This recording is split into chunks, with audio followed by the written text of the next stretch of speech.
maa ngi nuyu ñëpp internautes yi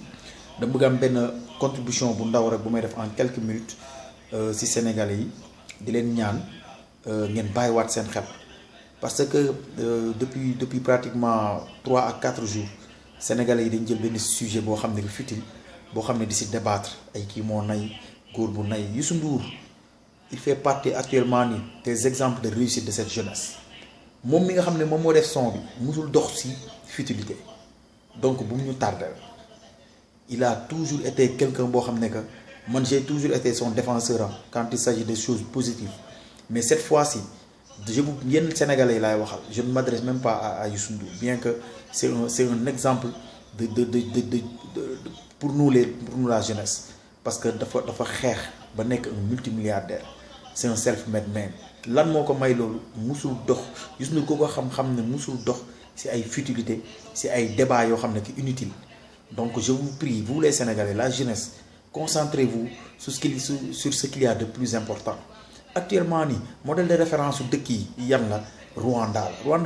en 94 génocide moo fi amoon ay milliers de morts tey lii mooy référence pratiquement je peux même dire mondial ci pays yi nga xam ne que en voie de développement pays yi nga xam ne que actuellement pays émergent donc bu ñu nangu ñuy tardé ci ay futilité Youssou Ndour bi nga xam ne que moo génnee son bi ci boppam bien que man aussi dëgg la maa ngi ciy wax mais c'est pour galvaniser la jeunesse actuellement nii courant bi yokku nañ ko actuellement denrée yi mi ngi pambe est-ce que vous voyez que le problème même des talibés waxatuñ ci affaire faux billets yi Bougazelli yi kenn waxatu ci diversion la parce que c'est un appareil de l'État aussi il faut le dire Youssou Ndour c'est un appareil de l'État donc je vous prie dem leen liggéey yi est-ce que vous voyez góor bi dafa nay góor bu nekk am na jigéen bu la mën a supporter que nga nay que nga tàlli donc yam loolu rek doy na donc nekk ci débat yi nga xam ne que c'est un peu vraiment man su ma sañoon